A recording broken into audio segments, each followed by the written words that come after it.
Ô bicho, o que tu faz no mercado em queda? O que tu faz nos mercados em queda?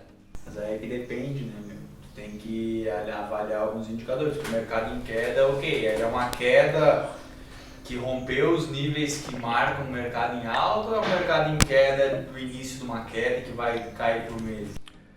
Mercado derretendo, pessoal. Vamos falar um pouquinho mais sobre esses casos, o que a gente precisa fazer, como que a gente opera, quais são os direcionais dentro de um mercado em queda. Eu sei, tá todo mundo sofrendo, isso não é novidade para ninguém. E aí, o que a gente precisa fazer? Como que um holder opera? Como que uma pessoa que opera a longo prazo faz nesses casos? E é exatamente o direcional que a gente vai falar um pouquinho mais no vídeo de hoje. Então, se esse conteúdo já te interessa, já deixa o convite, te inscreve aqui embaixo no canal, deixa o like, ativa o sininho. Esse feedback de vocês é muito importante aqui para eu continuar a trazer mais conteúdos. Então, sem delongas, vamos passar a vinheta, logo mais eu trago todos esses pontos de mercados em queda, como que a gente opera, um histórico sobre esses pontos e principalmente o que nós precisamos fazer para passar por esse momento da melhor forma possível. Vamos lá!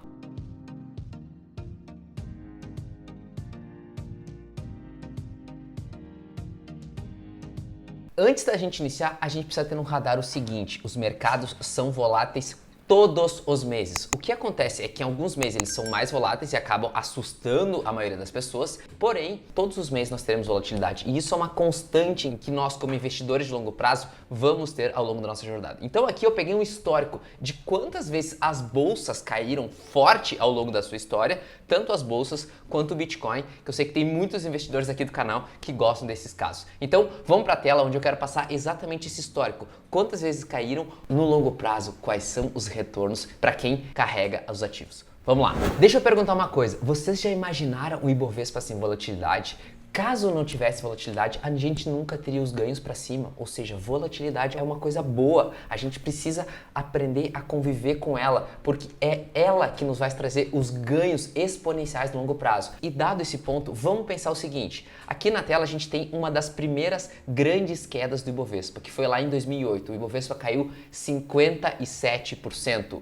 Muito mais do que caiu tanto em pandemia quanto agora que a gente está vendo essa queda. Então, o primeiro ponto é, historicamente, o nosso índice tem muita volatilidade. O Ibovespa, que é focado principalmente em bancos e commodities, tem uma volatilidade muito grande se comparado a outras bolsas. Depois a gente viu uma recuperação e a gente tem um segundo período de grande queda, que foi lá de 2010 até 2016. O nosso índice caiu 47%. Segunda vez aqui que a gente teve grandes quedas num período curto de tempo. Então aqui a gente vê esse histórico, ou seja, e o importante que é uma queda devagar, uma queda lenta, ou seja, foi 5 a 6 anos aqui de queda. É muito difícil isso demonstra economia em recessão em um período muito difícil. Então aqui a gente precisa ter isso muito bem claro. Essas quedas maiores e espaçadas ao longo do tempo são muito mais difíceis do que quedas bruscas. Da mesma forma, a última queda aqui em 2020, 43%, ou seja, o que quer dizer isso? Várias e várias e várias vezes os nossos índices, as nossas bolsas sofrerão quedas, sofrerão ajustes. Esse é um movimento importante. Por isso que nós, investidores de longo prazo,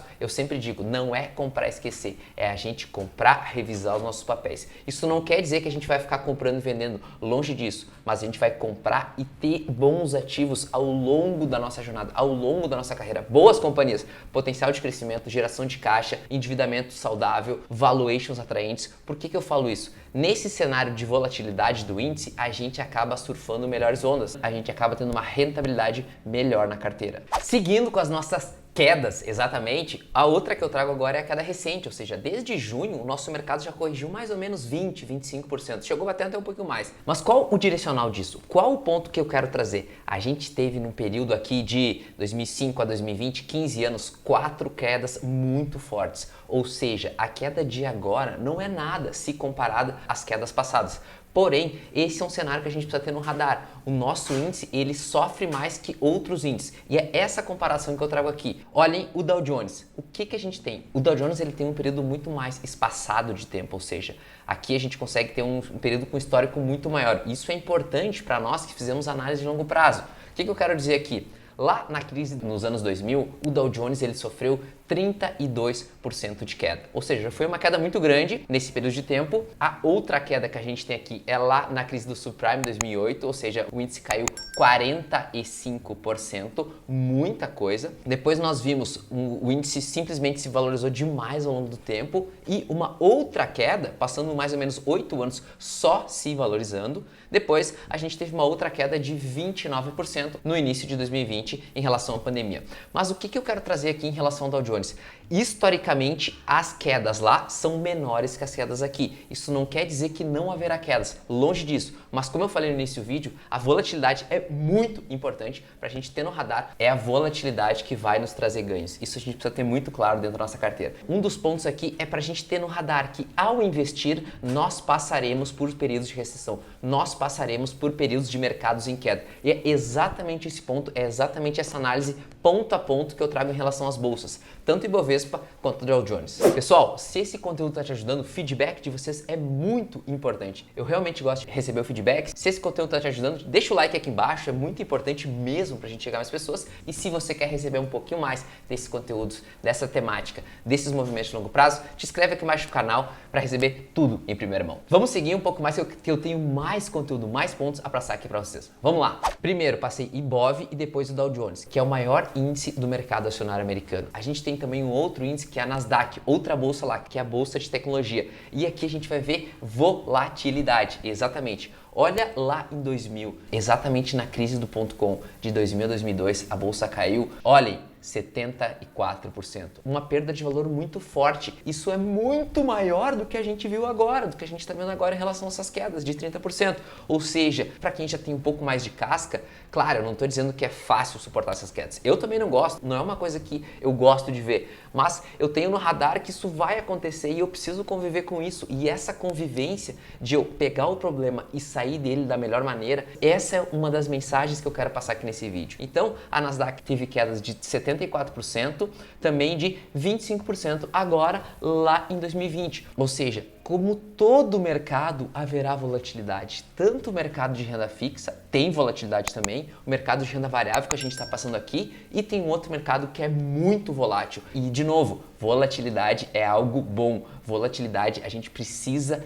ter na nossa carteira. Vocês vão dizer, mas Francisco, tu é holder, tu não quer volatilidade. Longe disso. Eu quero ter boas empresas com bons fundamentos para eu carregar por um longo período de tempo. Eu sei que a volatilidade vai fazer parte do meu caminho. Eu não quero ficar longe da volatilidade, longe disso, mas eu quero passar por ela da melhor maneira e com a minha carteira muito bem estruturada. Mas olha aqui, Bitcoin, criptomoedas, vamos passar sobre a volatilidade desse papel? Mercado em queda, tanto as bolsas brasileiras, americanas sofrendo e as criptomoedas também derretendo agora nos últimos dias. O que eu quero trazer aqui é o seguinte, de 2017 o Bitcoin perdeu 82% de valor de mercado, 82%, gravem isso, ou seja, volatilidade faz parte aqui. O investidor que comprou o Bitcoin ao preço mínimo passou por isso. Ele teve 83% de derretimento do seu valor de mercado. Isso vai acontecer. Tivemos a segunda onda lá de 2009 a 2020, ou seja, que o Bitcoin perdeu 56% de valor de mercado. Da mesma forma que a gente teve as quedas recentes, 46% agora em 2021